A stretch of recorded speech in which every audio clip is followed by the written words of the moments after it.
এর 6, 7, 8 এই তিনটা ধারা নিয়ে আমরা আলোচনা করব। করছিলাম 1 থেকে 5 পর্যন্ত।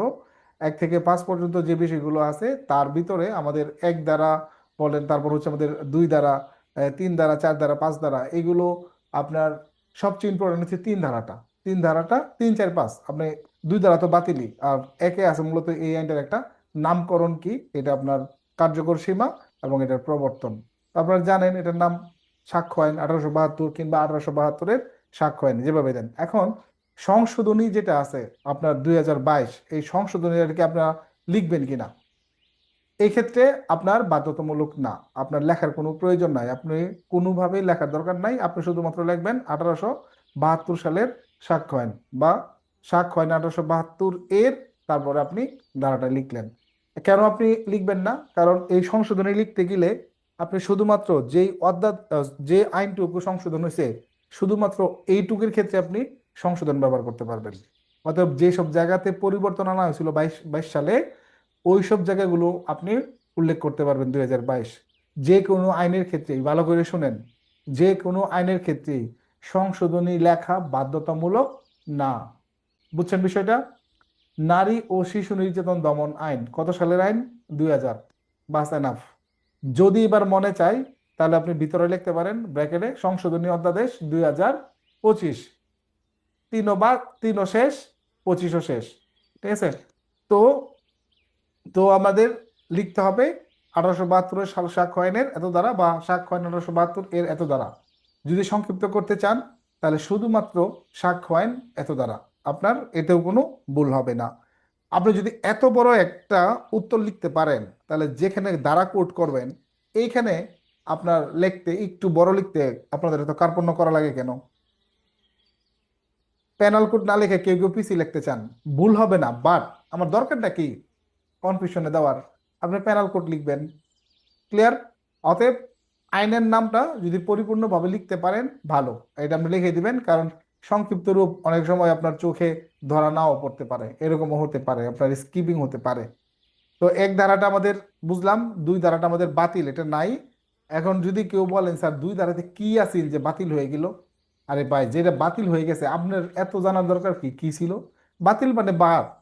এরকম বাতিল যত ধারা থাকবে তত আমাদের জন্য ভালো। কমে গেল, ঠিক না, পড়া লাগলো না। তো 3 ধারায় আছে সংজ্ঞা। এই 3 ধারার যে সংজ্ঞা, এখানে কিন্তু অনেকগুলো সংজ্ঞা আছে, গুরুত্বপূর্ণ গুরুত্বপূর্ণ অনেকগুলো সংজ্ঞা আছে। তথ্য বিষয় আছে, সবকিছুকেই আপনার তথ্য বা বিষয় বলবে, যে কোনো কিছু। তারপর আমাদের প্রাসঙ্গিক বিষয় আছে, বিচার্য বিষয় আমরা পড়ছি। তারপর আমাদের দলিল পড়ছি, তারপর আমাদের সাক্ষ্য পড়ছি, ডিজিটাল রেকর্ড এগুলো আমরা পড়ছি। তারপরে আপনার হচ্ছে ওই সাক্ষ্য 3 প্রকার, এটা আমরা পড়ছি। তারপর আমরা পড়ছি এখানে প্রমাণিত, মিথ্যা প্রমাণিত, অপ্রমাণিত, ডিজিটাল সাক্ষ্য, ডিজিটাল সিগনেচার আর কি, যেটা ডিজিটাল সার্টিফিকেট, এই সব বিষয়গুলো আমরা পড়ছি। 4 ধারাতে আমরা পড়ছি আদালতের একটা ক্ষমতা, যেই ক্ষমতায় বলা আছে আদালত আপনার অনুমান করবে, অনুমান করতে পারে এবং চূড়ান্ত প্রমাণ। এই যে প্রথম যে 2টা অনুমান করতে পারে, এই 2টা অনুমানকে আবার যুক্তি খণ্ডন করে সত্য মিথ্যা প্রমাণ করার একটা সুযোগ থাকে আর কি। তো এক্ষেত্রে প্রথম 2টা অনুমানকে আমরা যুক্তি খণ্ডন করতে পারি, যার কারণে এটার নাম হচ্ছে খণ্ডনযোগ্য অনুমান, এবং পরেরটা যেটা চূড়ান্ত প্রমাণ, এটার খণ্ডনের কিছু নাই, এটা অখণ্ডনযোগ্য। এই জন্যে অনুমানের দৃষ্টিতে 3 ধরনের সিদ্ধান্ত হয়, আর খণ্ডনের দিক থেকে বিবেচনা করলে দুই রকমের, খণ্ডনযোগ্য আর একটা অখণ্ডনযোগ্য। 5 ধারায় আমরা পড়ছি যে কোন কোন বিষয়ে আমরা সাক্ষ্য দিতে পারবো। বিজ্ঞ আদালতে আমরা বিচার্য বিষয় এবং প্রাসঙ্গিক বিষয়, এই 2টা বিষয়ে আমরা সাক্ষ্য দিতে পারবো। এটা ছিল আমাদের 5 ধারার বক্তব্য। এখন আমরা নিয়মিত আলোচনা করব। সাক্ষ্য আইন এমনিতে মাথায় ঢুকতে চায় না, তাই না, আমরা কঠিন মনে করি। বিষয়বস্তু আইনের আজকের 6 ধারায় রয়েছে যে সমস্ত বিষয় একই কার্যের অংশ সেগুলোর প্রাসঙ্গিকতা। তারপর ধারা 7 যেখানে রয়েছে যে সমস্ত বিষয় বিচার্য ঘটনার উপলক্ষ, কারণ বা পরিণাম। 8 উদ্দেশ্য, প্রস্তুতি, পূর্ববর্তী ও পরবর্তী আচরণ। 3টা ধারা নিয়ে আমাদের আজকের আলোচনা। তো প্রথম যে ধারাটা, এটা হলো যে সমস্ত বিষয় একই কার্যের অংশ সেগুলোর প্রাসঙ্গিকতা। এই কথাটার মানে আগে আপনার বুঝতে হইব যেখানে কি বলতেছে। মনে করেন যে একটা ঘটনা, এটার আপনার অনেক দিকে ছড়াতে পারে, অনেক দিকে ছড়াতে পারে। এখন সবগুলো বিষয় এক জায়গায় বিচার্য না। সব জায়গায় বিষয় এক জায়গায় বিচার্য না, আপনার এটা ভিন্ন ভিন্ন জায়গায় ভিন্ন ভিন্ন সময়ে হতে পারে। যেমন আমি আপনাদের ভিডিও ক্লাসে একটা উদাহরণ দিছি, আপনারা বুঝছেন কি না, যে পিলখানার মতো একটা ঘটনা পিলখানায় শুরু হয়েছে। যদি আমি পিলখানার ভিতরের অংশই ধরি, দেখবেন গেটে যারা আপনার অপরাধ করছে তাদের অপরাধের ধরন একরকম, আর যারা আমাদের অফিসারদের ব্যারাকে ঢুকছে, আপনার ওইখানে অনেক ধরনের খারাপ কাজ অনুষ্ঠিত হয়েছে, তারপর আপনার হত্যাকাণ্ড হয়েছে, তারপর আপনার লাশ পর্যন্ত গুম করা হয়েছে, তারপর অস্ত্রাগার লুট করা হয়েছে, অনেক ধরনের অপরাধের ক্ষেত্রে অনুষ্ঠিত হয়েছে। তো সব কিছু মিলে কি নাম দেওয়া হয়েছে? বিডিআর বিদ্রোহ। তো এখানে সবার কিন্তু পানিশমেন্ট সমান হয় নাই, হয়েছে, সবার কিন্তু সমান হয় নাই। তো দেখবেন যারা সরাসরি হত্যাকাণ্ডের সাথে জড়িত হয়েছিল তাদের পানিশমেন্ট বেশি, আর যারা কিছুই না খালি দৌড়াদৌড়ি করছে, এই যে গেটে টেটে এসে দাঁড়ায় রয়েছে এই সেই এরকম, ওদেরও কিন্তু পানিশমেন্টের আওতায় আছে, ওরাও কিন্তু পানিশমেন্টের আওতায় আছে। এখন অপরাধের কারণে কিন্তু আরেকজনকে কিন্তু পানিশমেন্ট দিছে না, যদিও সবগুলো একই কাজের অংশ, কিন্তু একজন একটা কাজের জন্য সবার কিন্তু বিচার্য বিষয় নির্ধারণ হয়েছে না, আলাদা আলাদা কিন্তু বিচার্য বিষয় নির্ধারণ হয়েছে। একইভাবে এইগুলো একই জায়গায় অনুষ্ঠিত হইতে পারে, আবার ভিন্ন ভিন্ন স্থানে হইতে পারে। তো ভিন্ন ভিন্ন স্থানে কিভাবে হইতে পারে? ভিন্ন ভিন্ন স্থান, যেমন ধরেন ঢাকায় শুরু হওয়ার পর ময়মনসিংহ শুরু হয়েছে, ময়মনসিংহ এর পরে নেত্রকোনা, তারপরে মনে করেন সিলেট, জামালপুর, তারপরে আপনার ধরেন বরিশাল, এরকম আপনি ধরে রাখেন যে বিভিন্ন স্থানে এগুলো অনুষ্ঠিত হয়েছে। ঢাকায় যদি সকাল 9টায় হয়ে থাকে, ময়মনসিংহ মনে করেন 9:30 হয়েছে, কিশোরগঞ্জ মনে করেন যে 10টায় হয়েছে, নেত্রকোনা ধরেন 10টায় হয়েছে, জামালপুর মনে করেন 10:30 হয়েছে। এইরকম একই আবার এট এ টাইমেও হতে পারে। এট এ টাইমে কিরকম হতে পারে? যেমন ধরেন আপনাদের মনে আছে কিনা, সিরিজ বোমা হামলা বাংলাদেশের 63 জেলায় এট এ টাইম বোমা বিস্ফোরণ হয়েছিল, মনে আছে? সিনেমা হলগুলোতে ওই দিন আমাদের বন্ধু বান্ধব মিলে ও প্রিয়া তুমি কোথায় সাকিব খানের ওই ছবি দেখতে যাওয়ার কথা ছিল, বাকি হলো আমরা যাই নাই, টাকা ছিল না, ওই জন্য টাকা ম্যানেজ করতে পারি নাই, এই জন্য যাওয়া হয় নাই। তো ও প্রিয়া তুমি কোথায় এরকম মনে একটা সিনেমা ওই সময় মুক্তি পাইছিল। আপনার এটা কত 4 সালে না এই কাহিনী? 4 সালেই তো সিরিজ বোমা হামলা হলো, যে 64 মুন্সিগঞ্জ জেলা ব্যতীত বাংলাদেশের বাকি 63 জেলাতে কিন্তু বোমা হামলা হয়েছিল এবং একই সময়ে। তাহলে এটা কি, এখন ময়মনসিংহে যে বোমা হামলা করলো আর নেত্রকোনায় যারা বোমা হামলা করছে, আপনার মনে হয় যে নেত্রকোনার ঘটনার জন্য ময়মনসিংহের আসামিকে ওইখানে বিচারে সোপর্দ হবে? নো।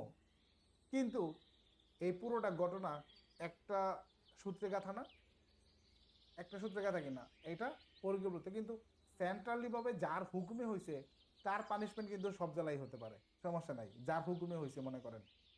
কিন্তু যে বিস্ফোরণটা ঘটাইছে ময়মনসিংহে আর যে ঢাকায় ঘটাইছে, এই ঢাকার মামলায় কি ময়মনসিংহের লোকাই না আসামি হবে? তাহলে ময়মনসিংহে আলাদাভাবে মামলা হয়েছে না? প্রত্যেকটা জেলায় আলাদা করে মামলা হয়েছে, হয়েছে আপনার বোমা বিস্ফোরণের আলাদাভাবে মামলা হয়েছে। তাহলে এক এক জেলায় আলাদা আলাদা আপনার আসামি না, আলাদা আলাদা আসামি, এই যে তাহলে বুঝে 6 ধারাটা বুঝে যাবেন। তাহলে দেখেন একই সময়ে হইতে পারে, আবার বিডিআর বিদ্রোহ কিন্তু একটু আগে পরে হয়েছে, একটু আগে পরে হয়েছে না, একটু আগে পরে কিন্তু হয়েছে। তাহলে বিডিআর বিদ্রোহ কিন্তু ভিন্ন ভিন্ন সময়ে হয়েছে। আবার এটা একই স্থান মানে পিলখানার ভিতরেও হইতে পারে, হয়েছে, আবার ভিন্ন ভিন্ন স্থানেও হইতে পারে। তার মানে ময়মনসিংহ, জামালপুর, নেত্রকোনা এরকম ভিন্ন ভিন্ন স্থানেও সেটা হইতে পারে। তা এখন এক ঘটনায় আরেক ঘটনায় বিচার্য না, কিন্তু একটা ঘটনা আরেকটার সাথে লিঙ্ক আছে কিনা, ওই যে কালকে যে বুঝাইছিলাম মিউচুয়াল ফ্যান, এই যে মিউচুয়াল ফ্যান, তাহলে এই দিক দিয়ে কিন্তু আবার তারা মিউচুয়াল ফ্যান, তার মানে সম্পর্কিত। ময়মনসিংহে যখন বিচার করা হবে তখন রাষ্ট্রপক্ষের আইনজীবী বলবে না যে স্যার এটা একটা সিরিজ বোমা হামলা, এটা শুধুমাত্র যে ময়মনসিংহ জেলায় হয়েছে জিনিসটা এরকম না, একই সাথে অন্যান্য আসামিরা নেত্রকোনায় ঘটাইছে, ঢাকা ঘটাইছে, চিটাগং ঘটাইছে, বরিশাল ঘটাইছে, রংপুর ঘটাইছে, তাই না? তাহলে এখন রংপুরের জন্য তো ময়মনসিংহে শাস্তি দিচ্ছে না, কিন্তু রেফারেন্স টানতেছে যেটা একই সূত্রে গাথা, বুঝছেন? মানে একই কাজের অংশ। আপনি যদি আবার অন্যভাবেও চিন্তা করেন, মনে করেন একটা জায়গায় একটা মার্ডার হয়েছে, আপনি যদি সিসি ক্যামেরা ফুটেজ বিশ্লেষণ করেন, আমরা যদি লালবাগের সেই পাথর দ্বারা যারা একটা লোকের মারছিল এই ঘটনাটা যদি আপনি খেয়াল করেন, এইখানে দেখবেন আপনার আসামিরা কিন্তু সম্মিলিতভাবে পরিকল্পিতভাবে ওই লোকটাকে আপনার পাথর দ্বারা মারছিল না, মারছিল কিনা? মারছিল। তাহলে এই ধারায় এই ধারাতে এইখানে যেই জায়গায় ঘটনাটা ঘটছে এর আশপাশে অনেক লোকজন দাঁড়ানো ছিল না? দাঁড়ানো ছিল না। কেউ সদাই ব্যস্ত ছিল, কেউ পাশ দিয়ে হাঁটতে যাচ্ছিল, নাকি যাচ্ছিল না? যাচ্ছিল কি না? এক একজন এক এক কাজ করতেছিল না? এক একজন এক এক কাজ করতেছিল। এখন এইখানে যদি আসামিরা থাকে, যদি আসামিরা থাকে তাহলে তাদের কার্যক্রম হবে বিচার্য বিষয়। আর যারা অবস্থান করতেছিল তারা কিন্তু এখানে বিচার্য বিষয় না। যারা পাশ দিয়ে যাচ্ছিল, দাঁড়ায় ছিল, তারা কিন্তু বিচার্য বিষয় না। কিন্তু তারা কি প্রাসঙ্গিক বিষয় না? যে এই টাইমে তারা এখানে ছিল, এটা একটা প্রাসঙ্গিক বিষয়। কে কি করছে এটা কিন্তু একটা প্রাসঙ্গিক বিষয়। তার মানে বিচার্য বিষয় না হলেও বিষয়গুলো একটার সাথে আরেকটা সম্পর্কিত। এইটাই বলছে আর কি, যে একই কাজের অংশ, এক একজন এক এক কাজ করে, একই কাজের অংশ। সহজ হিসাব। যদি বিডের বিদ্রোহটা বুঝেন, তারপরে আপনার অন্য আরেকটা উদাহরণ দিলাম না, যে আমাদের ওইটা যে বোমা হামলা, যে এট এ টাইমে হতে পারে, ভিন্ন ভিন্ন স্থানে হতে পারে, ভিন্ন সময়ে হতে পারে। তার মানে এইগুলো একসাথে বিচার্য না, বাট একটা আরেকটার ক্ষেত্রে প্রাসঙ্গিক। এইটা যখন হবে সেটা হলো কি, ছয় দ্বারা প্রাসঙ্গিক। একদম সহজ কথা যদি দুই অক্ষরে মনে রাখতে চান, তার মানে রেফারেন্স টানতে পারবেন, এটা হলো প্রাসঙ্গিক বিষয় ছয় দ্বারা। যে রেফারেন্স ঘটনা, যে এটার অংশ আরো আছে, যে এটার ধারাবাহিকতায় আরো ঘটনা ঘটছে, এটার ধারাবাহিকতায় আরো ঘটনা ঘটছে। এটা যখন আপনি দেখাইতে চাইবেন তখন সেটা ছয় দ্বারাই প্রাসঙ্গিক হবে। প্রাসঙ্গিক মানে কি বুঝেছিলাম? যে এটা চলে। কি? এটা চলে। আপনি মনে করেন যে আপনার শালীরে বিয়ে দিবেন, জামাই দেখছেন, ঠিক আছে? এখন জামাই আপনার পছন্দ হয়েছে, এর মানে কি বিয়ে হয়ে যায়? এর মানে কি বিয়ে হয়? একটা মেয়ে বিয়ে দিতে গেলে বা ছেলের বিয়ে করাতে গেলে অনেকগুলো বউ দেখা হয়, আপনার মেয়ে দেখা হয়। কেউ কেউ আবার বউ বাঁচতে বাঁচতে কোয়ার্টার সেঞ্চুরি, হাফ সেঞ্চুরি পূর্ণ করে, তাই না? এরকম করে না? এরকম করে, বেশি বাঁচলে কিন্তু পরে খবর আছে। তো আপনার দেখা গেছে যে এরকম কিন্তু অনেক বাছাবাছিও করে। তাহলে দেখলেই তো আর বিয়ে হয় না। বিয়ে শাদী হয় হয় না, পছন্দ হইতেই পারে, তার মানে এটা চলে। কিন্তু পরবর্তীতে হলো বিচারক যেটাকে সত্য হিসেবে গ্রহণ করবেন, এটা মনে করেন বিয়ে হয়েছে। আর যেটা গ্রহণ করলো না, এটা রিজেক্ট করছে। বুঝছেন? তার মানে আগে চলে, ম্যাচিং করে। তাহলে এইটাই হলো ছয় ধারার কার্যক্রম, যে একই কাজের অংশ, সেগুলোর প্রাসঙ্গিকতা। সাক্ষ্য আইনের ভাষ্য বইটা নিশ্চয়ই আপনার কাছে আছে। এই ভাষ্য বই থেকে উদাহরণগুলো যদি আপনারা দেখেন, কিছু কিছু উদাহরণ থাকে আপনার দেওয়ানি প্রকৃতির উদাহরণ। সাক্ষ্য আইনটা কয়টা আইনের জন্য প্রযোজ্য হবে আমি কিন্তু আগে বলে দিয়েছি আপনাদেরকে। সাক্ষ্য আইনটা প্রয়োগ হবে ফৌজদারি মামলায়, আর হবে দেওয়ানি মামলায়। কি কি মামলায়? ফৌজদারি মামলায় এবং দেওয়ানি মামলায়। তো ফৌজদারি মামলায় যখন ব্যবহার হবে তখন ফৌজদারির উদাহরণগুলো পড়বেন, আর দেওয়ানি মামলার উদাহরণগুলো আপনাদের পড়ার দরকার নাই। তো এই যে দুইজনে মেসেজ পাঠাইছেন যে প্রশ্ন কি হবে, প্রশ্ন এখান থেকে উদাহরণ আসবে। উদাহরণ আসবে, উদাহরণ। কিরকম উদাহরণ? একটা ঘটনা দেওয়া থাকবো, সাক্ষ্যের আলোকে আপনি ব্যাখ্যা করুন বা আইনের আলোকে আপনি ব্যাখ্যা করুন। তো আপনার একটা ব্যাখ্যা দিতে হবে যে এই ঘটনাটা কিভাবে। তাহলে এখন এরকম মনে করেন যে আহ, 5-6 জন আসামির নাম দিয়ে দিল, সবাই মিলে একটা ঘটনা ঘটাইছে, বা এটার রেফারেন্স নিয়ে আরো ঘটনা ঘটছে, আবার ঘটনা ঘটছে। তো এইগুলো ব্যাখ্যা করুন, সাক্ষ্য আইনের আলোকে ব্যাখ্যা করুন। এই জাস্ট সাক্ষ্য আইনের উত্তর কিন্তু প্রশ্নের চাইতে ছোট হয়। আমি কিন্তু আপনাদের গতকালকেও বলছি যে সাক্ষ্য আইনের উত্তর কিন্তু প্রশ্নের চাইতে ছোট হবে। এরকম উত্তরও আছে যে প্রশ্নের চাইতে ছোট, এরকমও হবে। ক্লিয়ার? ওকে। এরপর যে দুটা ধারা আছে ভাই, ছয় ধারার একটু ঝামেলা ছিল। আপনার পরের দুটা ধারা 7 এবং 8 আপনি না পড়লেও পারবেন। এটা আবার বলতে পারেন স্যার এটা কি কর, না পড়লেও পারবেন মানে? হ্যাঁ, না পড়লেও পারবেন। 7 দ্বারা দেখেন, আপনি না পড়লেও বুঝবেন কিরকম। এখানে বলছে সেই সমস্ত বিষয় আপনার প্রাসঙ্গিক হবে যেগুলো আপনার বিচার্য ঘটনার উপলক্ষ, কারণ, পরিণাম, ফলাফল, অপরাধ সংগঠনের সুযোগ, আপনার তারপর একটা বিশেষ অবস্থাকে প্রকাশ করে, এইগুলো আদালতে প্রাসঙ্গিক হবে। বিচার্য ঘটনার উপলক্ষ কি? আমি উদাহরণ দিচ্ছি আপনাদের ভিডিও ক্লাসে, যে আপনি কুরবানি কিনতে যাই, আমরা গরু কিনতে যাই না, ছাগল গরু কিনতে হাটে যাই না, আমরা টাকা নিয়ে যাই তো, নাকি? নাকি টাকা বাড়িতে রেখে গরু কিনতে যান? তার মানে টাকা নিয়েই তো যান। তার মানে তখন একটা ছিনতাইকারী চক্র বা চোরাই চক্র ওরা কিন্তু অজ্ঞান পাটিচক্র, ওরা কিন্তু একটা ধান্দায় থাকে কিভাবে এই গরু কিনতে এসে এই লোকজনের কাছ থেকে টাকাগুলো হাতায় নেওয়া যায় নাকি। তাহলে তারা যে একটা শুভ কাজে বের হয়েছে, তাহলে উপলক্ষটা কি? উপলক্ষ ওই যে আমার সঙ্গে যে টাকাগুলো আছে এগুলা নেওয়া, এটা তাদের কি একটা উপলক্ষ। ওকে, এখন মনে করেন আপনার পরিচিত বা কাছের কাউকে যদি কেউ ইপটিজিং করে, ইপটিজিং, আপনি এটা প্রতিবাদ করবেন না?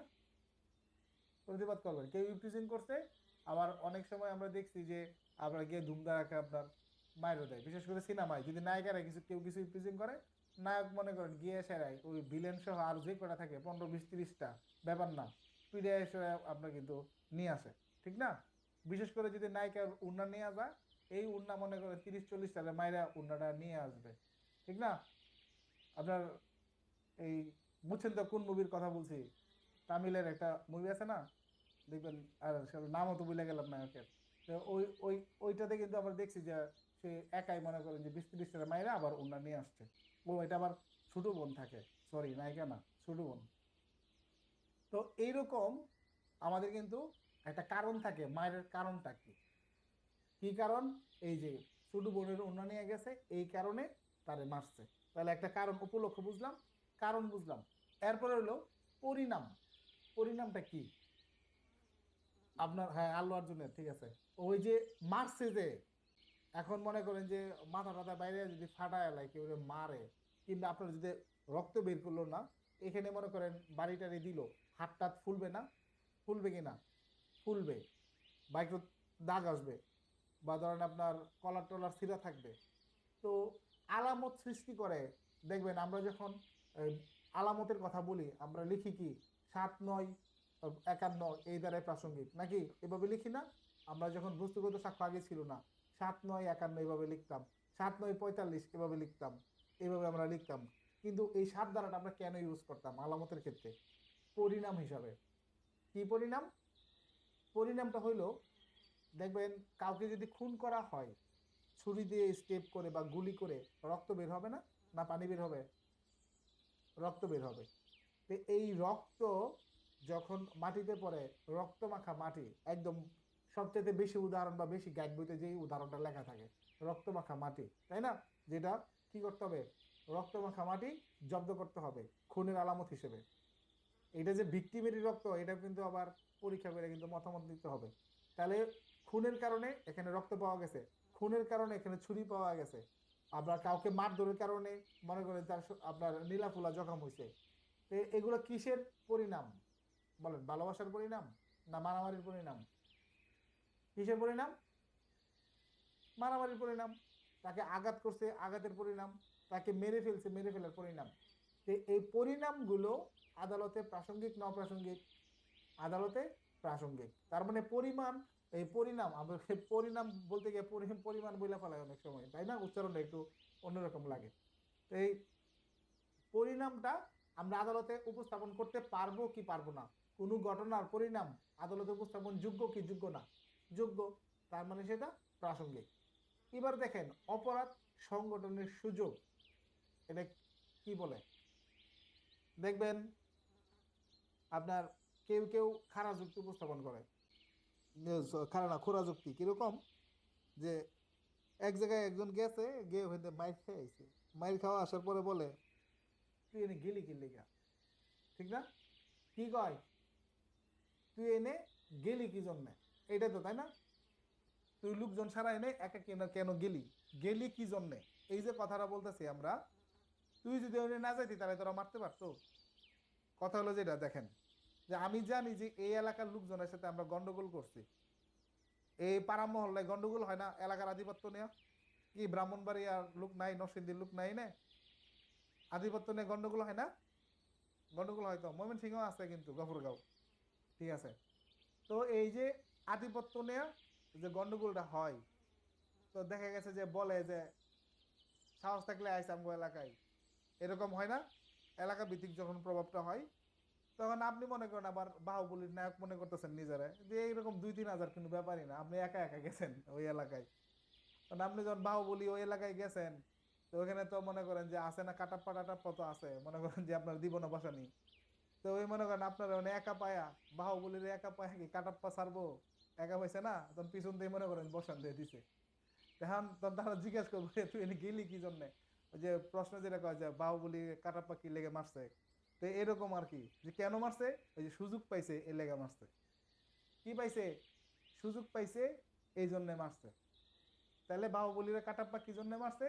ওই যে একা একা সুযোগ পাইছে এই জন্য পিছন দিকে মারছে। এইটা হলো আপনার উত্তর। একইভাবে যদি কোনো নারী তার সঙ্গী সাথী 7-8 জন সাথে নিয়ে হাঁটে, তার কোনো ভয় আছে? ভয় নাই। যদি মনে করেন একা একা নির্জন জায়গাতে হাঁটতেছে, তখন তাকে মনে করেন যে দুষ্কৃতিকারীরা যদি পায়, অবশ্যই তার সাথে খারাপ কাজ করার একটা কি সুযোগ সৃষ্টি করে কি করে না, একটা সুযোগ সৃষ্টি করে। তার মানে ভিকটিম যখন আদালতে বলবে, স্যার আমি রাস্তা দিয়ে একা যাচ্ছিলাম, একা আমি যেতেই পারি, সাংবিধানিক অধিকার, আমি চলাফেরার স্বাধীনতা আছে না আমার, আছে, আমি একা যাচ্ছিলাম, যাওয়ার সময় আশপাশে কেউ ছিল না, নির্জন জায়গায়, তারপর তারা হঠাৎ করে স্যার আমার ওখানে এসে ঘিরাও করে, তারপর নির্জন জায়গায় নিয়ে গিয়ে আমার দর্শন করে। এই যে নির্জন জায়গায় যে বিষয়টা, এখানে অপরাধটা সংগঠিত হওয়ার একটা ইঙ্গিত প্রকাশ করে, কি প্রকাশ করে? সুযোগ। যে রাত 12টার সময়, 1টার সময়, 2টার সময় সুযোগ সৃষ্টি করছে এই অবস্থাটা। তার মানে এটা আদালতের সামনে উপস্থাপন যোগ্য কি যোগ্য না? তার মানে আদালতের সামনে এটা একটা যোগ্য। এই যে বিষয়গুলো, এইগুলো পরীক্ষায় কিভাবে আসবে? এইগুলো আপনার উদাহরণ হিসেবে আসবে। কিংবা আপনার প্রশ্ন আসতে পারে পরীক্ষায় যে নিম্নলিখিত বিষয়গুলো কিভাবে আদালতে প্রাসঙ্গিক ব্যাখ্যা করুন। নিম্নলিখিত বিষয়গুলো কিভাবে প্রাসঙ্গিক বা অপ্রাসঙ্গিক আদালতে ব্যাখ্যা করুন। 7 ধারার ক্ষেত্রে আপনার যদি লেখা থাকে কোনো কিছু আলামত, তাহলে আলামত কিসের ভিত্তিতে সৃষ্টি হয়? পরিণামের সৃষ্টি হয় না? একটা ঘটনার পরিণামে, পরিণাম সৃষ্টিতে আলামত সৃষ্টি হয় নাকি? আপনার যে রক্ত কোত্থেকে আসছে? ঘটনার পরিণামে না? ঘটনার পরিণামে। একই জিনিস আবার অন্যভাবেও ব্যক্ত করা যায়। তা আপনি এটা দেখায় সেটা আদালতকে আপনি কি বুঝাতে চাচ্ছেন? আদালতকে আপনি কি বুঝাতে চাচ্ছেন? রক্ত দেখায়া আপনি প্রাসঙ্গিক বা বিচার্য ঘটনার ব্যাখ্যা দিতে চাচ্ছেন, তাই না? প্রাসঙ্গিক ঘটনার ব্যাখ্যা দিতে, তখন কিন্তু আবার চলে যাবে 9 ধারাতে। তখন কি? তখন আবার সেই একই জিনিস চলে গেছে আমাদের 9 ধারাতে। এই সম্পর্কে যদি বিশেষজ্ঞ কোনো মতামত দেন, একই জিনিস চলে যাবে আবার আমাদের 45-এ, তাই না? একই বিষয়ে যদি বিশেষজ্ঞরে আদালতে ডাইকে না জিজ্ঞাসাবাদ করা হয়, বিশেষজ্ঞ যে ব্যাখ্যা দিবেন, এইটা এই একই জিনিসের ভিত্তিতে প্রাসঙ্গিক হবে 51 ধারাতে। তাহলে একটা জিনিস কয়েক জায়গা থেকে ব্যাখ্যা দেওয়া যায় না? ব্যাখ্যা দেওয়া যায়। আমরা 9 ধারা আগামীকালকের, ও আজকে তো আর 9 নাই, 9 পরে এলাম নাই, পরে পড়াবো 9, 10, 11 একসাথে। তাহলে এই জিনিসটা বুঝছেন তো, উপলক্ষ, কারণ, পরিণাম, তারপর আপনার সংগঠনের সুযোগ, এইগুলো আদালতের কাছে আমরা বলতে পারবো কি পারবো না বলেন? বলতে পারবো কি পারবো না? তার মানে বলতে পারবো। আদালতের সামনে আমরা উপস্থাপন করতে পারবো কি পারবো না? আমরা উপস্থাপন করতে পারবো। এগুলো প্রাসঙ্গিক না অপ্রাসঙ্গিক? এগুলো প্রাসঙ্গিক। এই হলো আমাদের কয় দ্বারা, আপনার 7 ধারার কার্যক্রম। 8 ধারা না পড়াইলেও চলবো। এই জন্য জানেন 8 ধারা এত সহজ, এত সহজ, মনে করেন যে মনে হয় এটা আবার পড়ার বিষয় হইলো। দেখেন আপনি 8 ধারা একদম সহজ। এটা বলছে বিচার্য বা প্রাসঙ্গিক বিষয়ের আপনার এটা যে অনুষ্ঠিত হইলো সংগঠন, এই সংগঠন বানানটা কিন্তু আপনারা খেয়াল করেন। একটা হলো সংগঠন, আর একটা হলো সংগঠন। টন, যে টনের যে টন আছে না, ton, 2 ton, 4 ton, 5 ton, ton. আর ঠন ঠন আঠন ঠন, যেটা ওই যে ট্রেন চলেছে, ট্রেন চলেছে, ট্রেনের বাড়ি কই, ওইটার যে ঠন ঠন আঠন ঠন, এই ঠন হইলো কোনো সংস্থা বা সংঘ, ওইটা হলো সংগঠন। আর এখানে হলো সংঘটন, দুটার উচ্চারণ কিন্তু 2 রকম। তো এইখানে বোঝানো হয়েছে কোনো বিচার্য বা প্রাসঙ্গিক বিষয় সংগঠনের উদ্দেশ্যে কি কি বিষয় আদালতের সামনে আপনি বলতে পারবেন। যেমন তাদের এই ঘটনা ঘটানোর পিছনে কি উদ্দেশ্য ছিল, উদ্দেশ্য ছিল, এটা একটা বিষয়, উদ্দেশ্য আপনি ব্যক্ত করতে পারেন। এই উদ্দেশ্যকে বাস্তবায়ন করার জন্য প্রথম শর্ত কি? তাদের একটা প্রস্তুতি। প্রস্তুতি, একটা ঘটনা ঘটছে, তার আগে তাদের কিছু কার্যক্রম ছিল, এগুলো হচ্ছে পূর্ববর্তী আচরণ। একটা ঘটনা ঘটছে, এর পরে আবার কিছু ঘটনা আপনার প্রকাশ পায়, এগুলো হচ্ছে ঘটনার পরবর্তী আচরণ।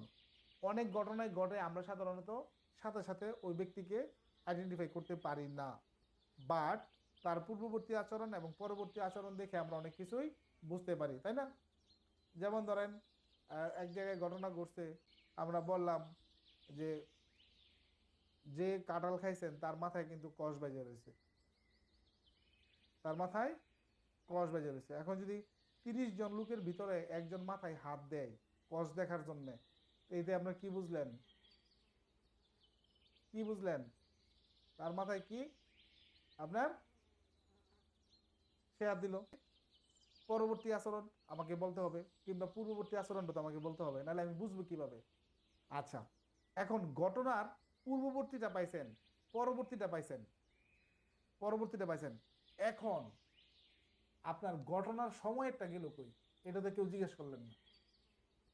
এখানে দেখেন উদ্দেশ্য প্রস্তুতি পাইছেন, ঘটনার আগেরটা পাইছেন, ঘটনার পরেরটা পাইছেন। তাহলে ঘটনার সময়টা কোথায়? ঘটনার সময়েরটা কই? আমি যখন তারে মারতেছি, আমি যারা কুবাইতেছি নৃশংসভাবে, ওই যে পাথরের ঘটনায় যদি আমরা ফিরে যাই, লালবাগের ঘটনায় যদি ফিরে যাই, ওইখানে যে পাথর দিয়ে মারতেছে, এই মারাটা কি আপনার সফটেবল ছিল, কোমল ছিল, নৃশংস ছিল না? অতএব ঘটনার সময়টা কিন্তু আবার একটু দূরে নিয়ে গেছে। ঘটনার আগেরটা এবং পরেরটা আমাদের এখানে রাখছে, বাট ঘটনার সময় আপনার এক্সপ্রেশন কি ছিল এটা কিন্তু নিয়ে গেছে আবার 14-15-তে। বুঝতে পারছেন? সাক্ষ্য আইনের 14-15-তে, এটা আমরা পরে আলোচনা করব। এখন আমরা এদিকে থাকি। ঘটনার সময় আপনার এক্সপ্রেশন কি ছিল? আপনি যদি কাউকে খুন করতে যান, তার কাছে কি আপনি ফুল নিয়ে দৌড়ে যাবেন, নাকি রামদা নিয়ে দৌড়ে যাবেন? এটা স্বাভাবিক, বুঝে যা আপনি হাসি হাসি হেসে যাবেন না, মানে খুনের একটা অ্যাগ্রেসিভ মুড থাকবে, ওই মুডে থাকবে। তার মানে এগুলো ঘটনার সময়কে প্রকাশ করে, এগুলো 14-তে আছে। আর 15 ধারার যে বিষয়টা হলো, সেটা হলো যে আপনি ওই 5,000 লিখতে গিয়ে 5 লাখ লিখছেন না 50,000 লিখছেন, এটা পরে আমরা পরে আলোচনা করবো। হ্যাঁ, আগে যদি সব বুঝাই দিই তাহলে তো শেষ। আচ্ছা, তাহলে আমরা চলে আসি এখানে। দেখেন আপনারা বুঝেন কিনা উদ্দেশ্য কি। উদ্দেশ্যটা আপনি কখন বুঝতে পারবেন? উদ্দেশ্যটা কি?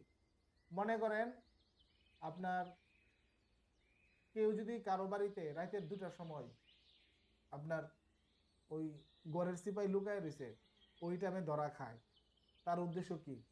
চুরি করতে আইছে না? চুর, চুরি দুই রকম হইতে পারে। সম্পত্তি চুরি করার জন্য আইছে, আর যদি বাড়িতে জোয়ান মাইয়া থাকে তাহলে প্রেম করার জন্য দেখা করতে হয়েছে। দুইটা হইতে পারে, কিন্তু দুইটা হইতে পারে। আমরা যেটা দেখি আর কি, সিনেমা নাটকে দেখি না এরকম, এরকম আছে। আমার কাছে একটা ভিডিও ফুটেজ আইছে, আমার এলাকার এক লোক পাঠাইছে।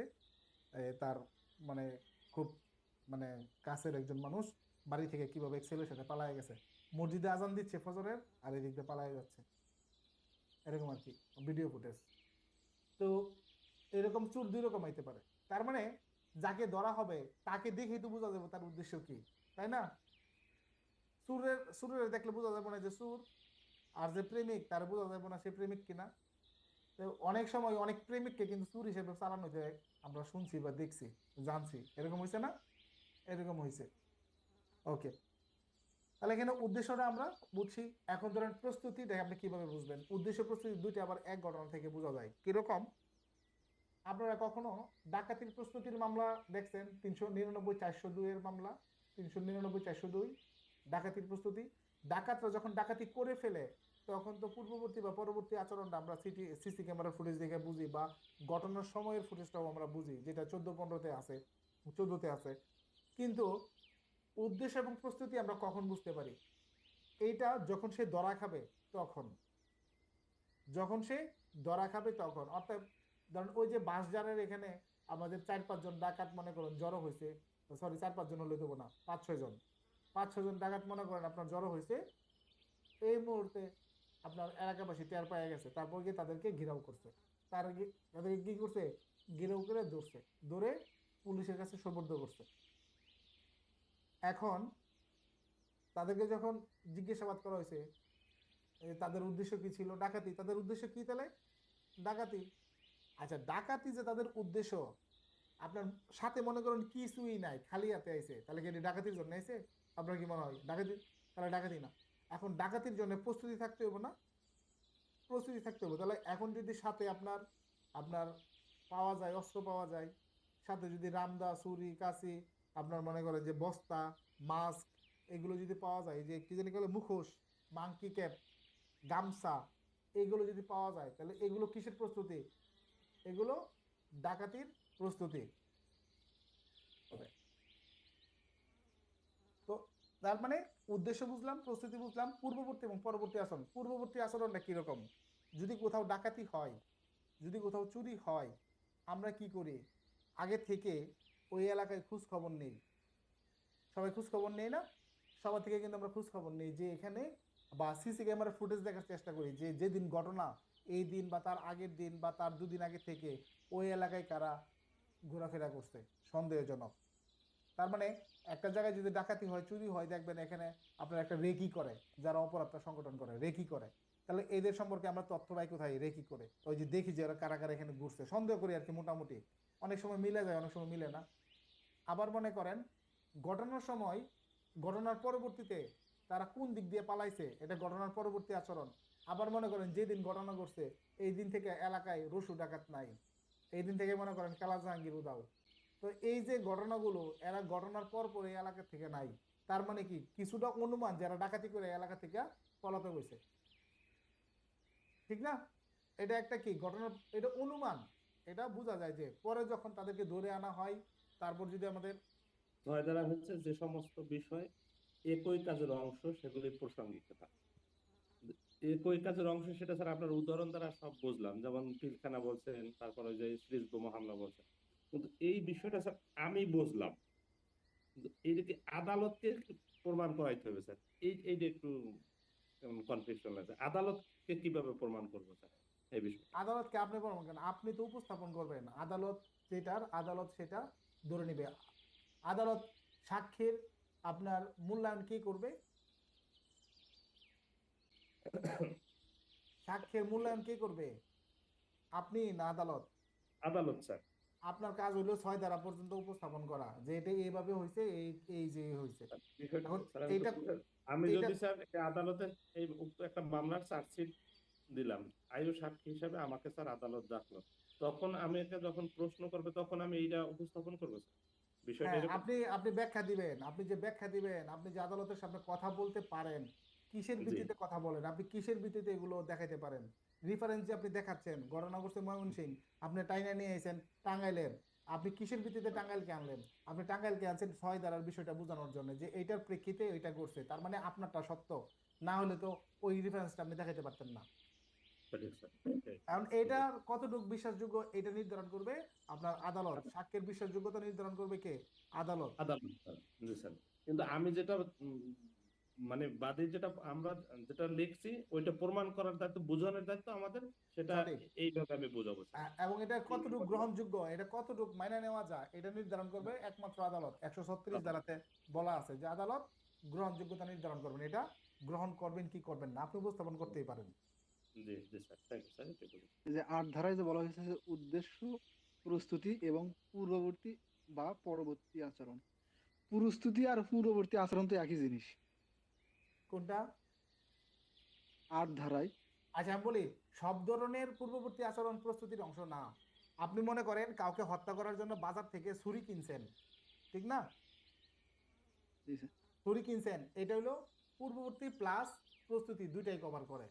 বাট একজনের বাসার সামনে দিয়ে যে আপনি ঘুর ঘুর করে ঘুরছেন, এখানে কোনো প্রস্তুতি ছিল না, এখানে শুধুমাত্র আপনার পূর্ববর্তী আচরণ ছিল। বোঝা গেছে? জি স্যার। স্যার, 7 8 দুইটাই মোটামুটি বুঝছি, কিন্তু স্যার আমি চাচ্ছি যে আপনি কয়েকটা মানে পার্থক্য 7 এবং 8-এর ভিতরে সুন্দর করে বলেন, আর একটু ভালো হয় স্যার। সাতের বিষয় যেটা এখানে অতি স্পষ্টভাবে বলাই আছে, একদম ক্লিয়ার, উপলক্ষ কারণ পরিণাম। তো উপলক্ষ কারণ পরিণাম, সংগঠনের সুযোগ, এইগুলোর টপিকটাই আলাদা। তো এইগুলোর সাথে আপনার প্রস্তুতি, পূর্ববর্তী পরবর্তী আচরণ, দুইটা দুই জিনিস না। একটাই ঘটনা আপনি সাক্ষ্য আইনের সবগুলো দ্বারা দিয়ে ব্যক্ত করতে পারবেন, একটা ঘটনা। বুঝতে পারলাম? জাস্ট একটা উদাহরণ। জি স্যার। সাক্ষ্যয়নের আপনি ৬ থেকে ব্যক্ত করতে পারবেন, ৭ থেকে ব্যক্ত করতে পারবেন, ৮ থেকে করতে পারবেন, ৯ থেকে করতে পারবেন, ১০ থেকে করতে পারবেন, ১১ থেকে করতে পারবেন। সব থেকে আপনি ব্যক্ত করতে পারবেন। একটা উদাহরণ। এক উদাহরণ থেকেই সাক্ষ্যয়নের সব দ্বারার আপনি ব্যাখ্যা দিতে পারবেন। আপনারা যে বিষয়টা স্যার উপলক্ষ কারণ দুইটা কি স্যার মোটামুটি একই রকম বা কোনো পার্থক্য থাকলে একটু যদি না, একজন শুনেন। আরেকবার। কারণটা হইলো আপনি কিছু ঘটাইছেন, এর প্রেক্ষিতে ঘটবে। আর উপলক্ষ হইলো এটা হচ্ছে যে আপনাকে টার্গেট করে কেউ কিছু করছে, এটা হইলো উপলক্ষ। এটা হইলো কি উপলক্ষ। যেমন আপনি সাথে টাকা নিয়ে ঘুরতেছেন, এটা যদি চিন্তাকারী বুঝতে পারে, তার মানে তার উপলক্ষ হচ্ছে আপনার টাকাটা নিয়ে যাওয়া, এটা তার উপলক্ষ। আর আপনি যদি একজনকে চর মারেন, সে আপনার একটা মনে করেন আরেকটা চর মারবো, এটা হইলো কি জন্য, তারা যদি জিজ্ঞেস করে কেন চর মারলা, তো সে আমার চর মারলো কেন, এই জন্য আমি মারছি, এটা হইলো কারণ। উপলক্ষ এক পক্ষ থেকে হইতে পারে, আর কারণটা দুই পক্ষই লাগে। তারা স্যার হচ্ছে এই যে ধস্তাধস্তির ফলে কোনো আলামত বা চিহ্ন কোনো কিছু পড়ে রইলো স্যার, এটা কিন্তু ছাত্ররাই কভার করবে স্যার। হুম। আপনার একই জিনিস আপনি অনেক জায়গায় কভার করতে পারবেন। সাক্ষ্য হয় না এমন জিনিস, মনে করেন ওইটা যদি আপনি আবার আদালতের সামনে উপস্থাপন করেন, ব্যাখ্যা দেন, তাহলে এটা আপনার কি ৯ ধারায় চলে যাবে। একই জিনিস যদি সিজার লিস্ট করা হয়, সিজার লিস্ট করা হয়, এই সিজার লিস্ট আপনার এই সরকারি কর্মচারী তৈরি করছে অন ডিউটি অবস্থায়, এটা চলে যাবে ৩৫-এ। এই সিজার লিস্টটার মূল্যায়ন হবে কিভাবে, এই সিজার লিস্ট একটা সরকারি দলিল, চলে যাবে আপনার ৭৪-এ। মানে একই জিনিস আপনার সাক্ষ্য আইনের ভিন্ন ভিন্ন ধারার ভিন্ন ভিন্ন অ্যাঙ্গেলে আপনি ব্যক্ত করতে পারবেন।